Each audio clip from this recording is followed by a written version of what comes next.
కావాలనే మీ కలను నెరవేర్చుకోండి. సంప్రదించండి హెగ్డే ఫెర్టిలిటీ, హైదరాబాద్, తెలంగాణ. వారు పర్యాటకులుగా అక్కడికి వెళ్తే వాళ్ళని అంత దారుణంగా వాళ్ళని చంపివేసినటువంటి ఏదైతే ఘటన ఉందో అది ప్రతి ఒక్కరికి కూడాను, మానవతావాదులు ఎవరైతే ఉన్నారో కుల మతాలకు అతీతంగా, యాజ్ ఏ ఇండియన్ గా ప్రతి ఒక్కరు కూడాను బాధపడుతున్నారు. ప్రతి ఒక్కరు కూడాను బాధలో ఉన్నారు. ఇది జరగడానికి కారణం ఏంటి అని చెప్పేసి మీరు ఒక సూటి ప్రశ్న అడిగారు. నేను దీనికి సూటిగా సమాధానం చెప్తున్నాను తల్లి. అదేంటంటే, భారతదేశం యొక్క ఇంటెగ్రిటీ, భారతదేశం యొక్క సమైక్యత, దీనిపై దాడి అండి ఇది.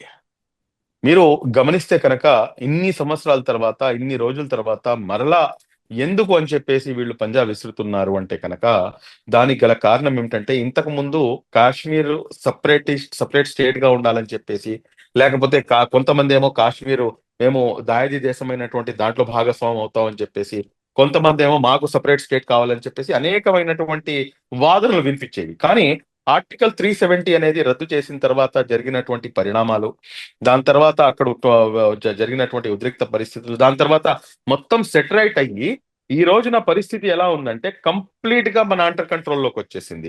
అక్కడ ఉన్నటువంటి కాశ్మీరీ ప్రజలు సైతం కూడాను మేము భారతదేశంలో అంతర్భాగము అని చెప్పేసి నమ్మేటటువంటి పరిస్థితులు వాళ్ళు వచ్చేసారు. వాళ్ళు ఈ రోజున ఈ సంఘటన జరిగిన తర్వాత అక్కడ జరుగుతున్నటువంటి ఏదైతే ర్యాలీలు కానివ్వండి, లేకపోతే ప్రజల యొక్క కోపం కానివ్వండి, మీరు ఒకసారి గమనిస్తే కనుక వాళ్ళు బయటకు వచ్చి ఇది అత్యంత దారుణం అని చెప్పేసి ముక్త కంఠంతో వాళ్ళు ఖండిస్తున్నారు. నంబర్ 1. నంబర్ 2, హిందూ ముస్లింల ఐక్యత వర్ధిల్లాలి అని చెప్పేసి నినాదాలు ఇస్తున్నారు. ఇదంతా ఒక ఎత్తైతే కనుక ఈ రోజున వారు చంపింది కేవలం 26 మంది హిందువులు అని చెప్పేసి మనం భావిస్తే కనుక తప్పు తల్లి. ఎందుకు అంటున్నానంటే, 26 మంది కేవలం హిందువులు, 26 మంది ప్రాణాలు మాత్రమే కాదు వాళ్ళు తీసుకుంది యావత్తు కాశ్మీరీ ప్రజల యొక్క ప్రాణాలు. ఎందుకు నేను ఈ మాట అంటున్నానంటే, దాదాపు మీరు గమనిస్తే కనుక ఆ పర్యాటక రంగం పైనే కాశ్మీర్ అనేది ఆధారపడి ఉంటుంది. పర్యాటకులు వెళ్తేనే కదా వాళ్ళకి ₹1 వచ్చేది. పర్యాటకులు అక్కడికి వెళ్తేనే అన్ని రంగాలు కూడాను అభివృద్ధి చెందుతాయి అక్కడ. ఒకవేళ ఇటువంటి సంఘటనలు జరిగితే, ఒకవేళ ఏముంది, ఇప్పుడు ఈ సంఘటన జరిగింది, ఈ సంఘటన జరిగిన తర్వాత పర్యాటకులు అక్కడికి వెళ్తారమ్మా? అది ఎంత పెద్ద దెబ్బ అది! ఆర్థిక వ్యవస్థపై, ఆర్థిక మూలాలపై దెబ్బ కొట్టారు. అక్కడ హిందువా ముస్లిమా అనేది కాదు, వాళ్ళు కేవలం ఏంటంటే ఎవరైతే ఈ కాశ్మీరు నెమ్మదిగా వీళ్ళు భారతదేశంలో అంతర్భాగం అని చెప్పేసి అనుకుంటున్నారు, దీన్ని మనం డిస్టర్బ్ చేయాలి అని చెప్పేసి పన్నినటువంటి కుట్ర అది. నేను ఈ సందర్భంగా హిందువా ముస్లిమా అది కాదు అని ఎట్లా అంటున్నారు? ఐడి కార్డ్స్ చూసారు మీరు, హిందువా ముస్లిమా? హిందూ అయితే ఒక పక్కకు రండి, ముస్లిం అయితే ఇంకో పక్కకు వెళ్ళండి. హిందువులను టార్గెట్ చేసి హిందువులను మాత్రమే చంపారు సార్. ఒక్క ముస్లిం అయినా కనిపిస్తున్నారా? ఒక్క ముస్లిం? ఎవరు చనిపోయింది పాపం? ఆ హార్స్ రైడింగ్ ఎవరైతే అతను ఉన్నాడో ఆయన ఏదో రైఫిల్ అంటే లాక్కునే ప్రయత్నం చేస్తే ఆయన ప్రాణాలు, ఆ ఒక్క ప్రాణం మాత్రమే పోయింది సార్ ముస్లింది. మిగతా వాళ్ళందరూ కూడా హిందువులే.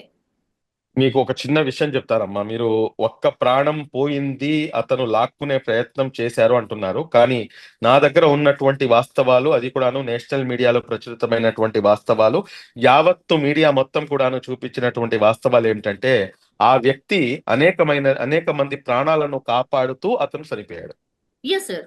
అతను కూడాను ముస్లిమే. నేను ఇక్కడ హిందువా ముస్లిమా అని చెప్పి నేను డిబేట్ చేసి చూడదలుచుకోవట్లేదు. ఒక్కతనే. కానీ ఇక్కడ గమనించాల్సింది ఏంటంటే, ఎవరైతే ఈ ఉగ్రవాదులు చేసినటువంటి దాడి ఏదైతే ఉందో, దీనికి 2 అంశాలు నేను మీ దృష్టికి తీసుకొస్తాను. ఇస్లాం అసలు ఏం చెప్తుంది, ఇస్లాం ధర్మం ఏం చెప్తుంది అనేది నేను మీకు స్పష్టత ఇస్తాను. లా ఇక్రాఫ ఫిద్దీన్ అంటే ఇస్లాంలో ఎటువంటి జబర్దస్తి లేదు.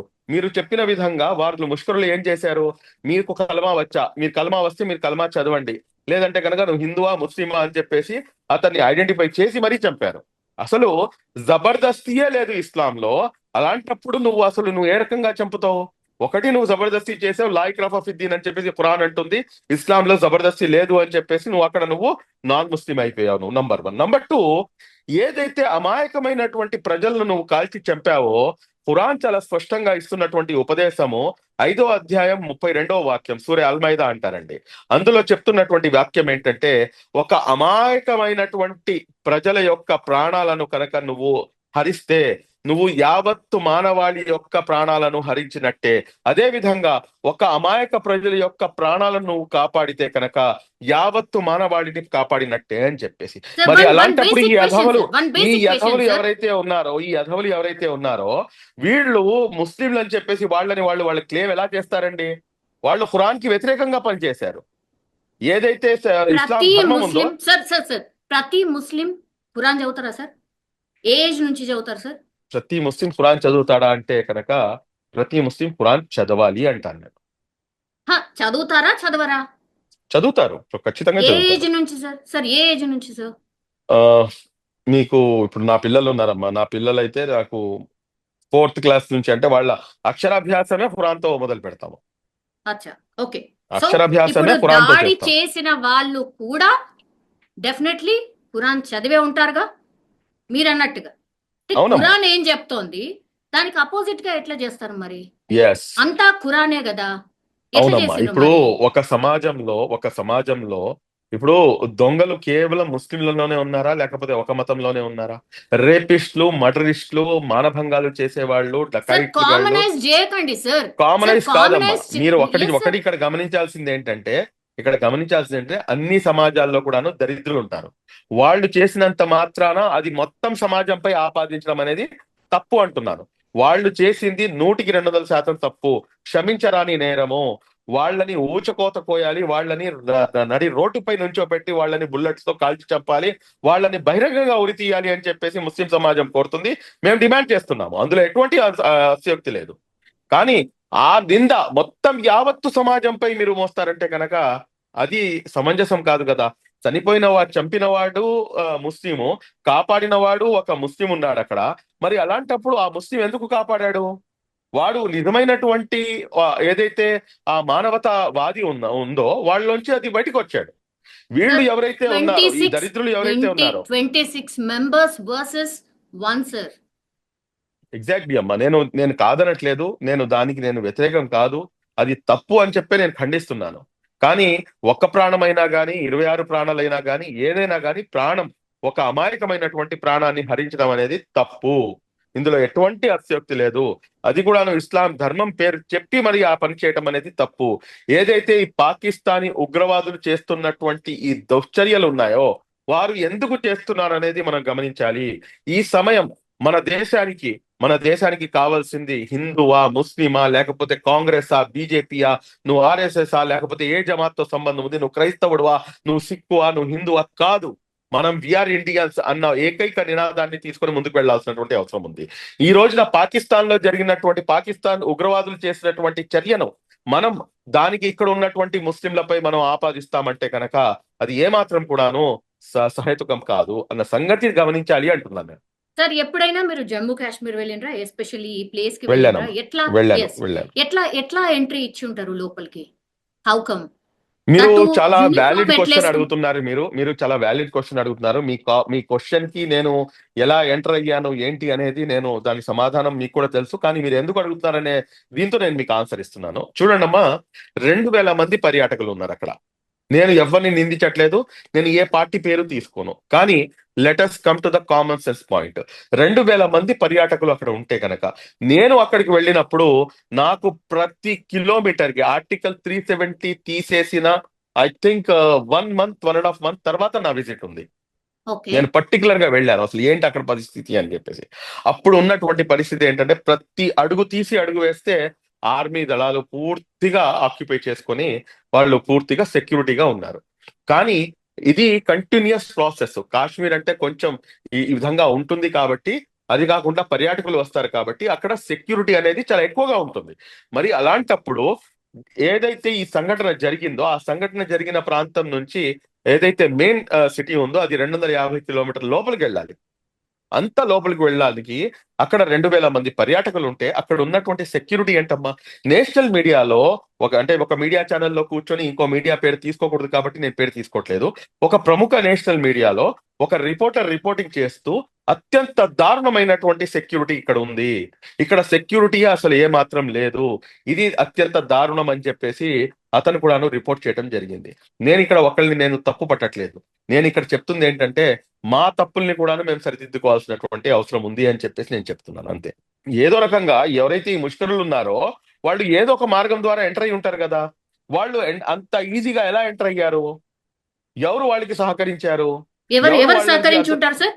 ఎవరు సహకరించి ఉంటారు? జమ్మూ ఎవరు కాశ్మీర్ లో సహకరించుంటారంటే ఉన్నటువంటి లోకల్ నేను పీపుల్ నేను చెప్పలేను కదా తల్లి. నాకు దాని అంటే గురించి నాకు అవగాహన లేనప్పుడు ఖచ్చితంగా ఎవరో అంటే ఒకరు ఒక సహకరించుంటారు. ఖచ్చితంగా ఎవరో ఒకరు సహకరించుంటారు. బట్ ఎవరు యాడింగ్ సహకరించారు ఆన్ అంటే యాడింగ్ ఆన్ సార్, ఏపీకి సంబంధించిన మధుసూదన్ రావు అని ఒకతను చనిపోయాడు సార్. మీరు చూసే ఉంటారు నాకు తెలిసి. చూశానమ్మా. యా, వాళ్ళ మిస్సెస్ ఇచ్చినటువంటి ఎస్, స్టేట్మెంట్ కూడాను విన్నాను నేను. చూసారు కదా. లోకల్ వాళ్ళు కూడా కొంత మిస్గైడ్ చేశారు అన్నటువంటి మాట చెప్పింది సార్. మీరు విన్నారా? నేను అట్లా విన్నాను జరిగి తల్లి. ఉండొచ్చా? అట్లా జరిగి అలా ఉండొచ్చా? జరగడానికి నేను ఇప్పుడు ఆవిడ ఇచ్చిన స్టేట్మెంట్ కి అయితే నేను కౌంటర్ అయితే చేయలేను. ఎందుకంటే అక్కడికి వెళ్ళొచ్చిన ఆవిడ మాటకి నేను కౌంటర్ ఇవ్వలేను. కానీ నేను మీకు ఇండియన్ ఎక్స్‌ప్రెస్ ఏదైతే ఆర్టికల్ ఉందో ఆ ఆర్టికల్ ఇవాళ మార్నింగే ప్రచురితమైంది. Pahalgam guide became guardian angel for Chhattisgarh BJP worker hug the children saved their lives అని చెప్పేసి ఎవరైతే బీజేపీకి ఛత్తీస్‌గఢ్ కి చెందినటువంటి యువ నాయకుడు ఉన్నారో ఆయన పేరు వచ్చేసి అగర్వాల్ అండి. 35 సంవత్సరాలు ఆయనకి.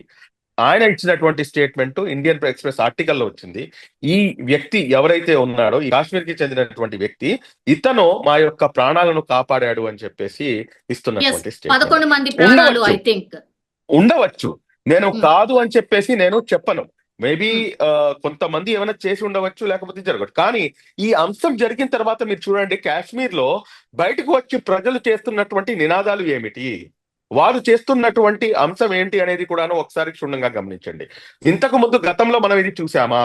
ఈ రోజున వాళ్ళు భారతదేశంలో అంతర్భాగం మేము అని చెప్పేసి నమ్మి వాళ్ళు ఇస్తున్నటువంటి నినాదాలు హిందూ ముస్లింల ఐక్యత వర్ధిల్లాలి అని చెప్పేసి, మేము భారతదేశంలో అంతర్భాగం అని చెప్పేసి వాళ్ళు చెప్తున్నటువంటి మాట అది 100% వెల్కమ్ చేయాల్సినటువంటి అంశం. ఉండవచ్చు ఒకళ్ళో ఇద్దరో లేకపోతే ఒక పర్సెంటేజ్ ఆఫ్ పీపుల్ ఎవరైనా ఉండవచ్చు. వాళ్ళని కూడాను మనం పట్టుకోవాల్సినటువంటి అవసరం ఉంది అంటాను నేను. Yeah, okay, right sir. నిన్న తను మాట్లాడుతూ కూడా ఇంకో మాట అండి సార్. కాల్చేటప్పుడు కూడా ప్రాధేయపడుతున్నా కూడా మమ్మల్ని వదిలేయండి అని బిడ్డ ప్రాధేయపడ్డా చనిపోయిన వాళ్ళను మళ్ళా కాల్చిండ్రు. అట్లాగే నన్ను కూడా కాల్చేయు అంటే లేదు మిమ్మల్ని కాల్చాం, ఇక్కడ ఏం జరిగిందో వెళ్ళి మీ మోడీకి చెప్పు అన్నటువంటి మాట చెప్పింది సార్. దీన్ని ఎట్లా అర్థం చేసుకోవాలి? వెళ్ళి మీ మోడీకి చెప్పు అంటే కోపం అంతా మోడీ పైన, లేకపోతే భారతదేశీయుల పైన, ఎవరి మీద?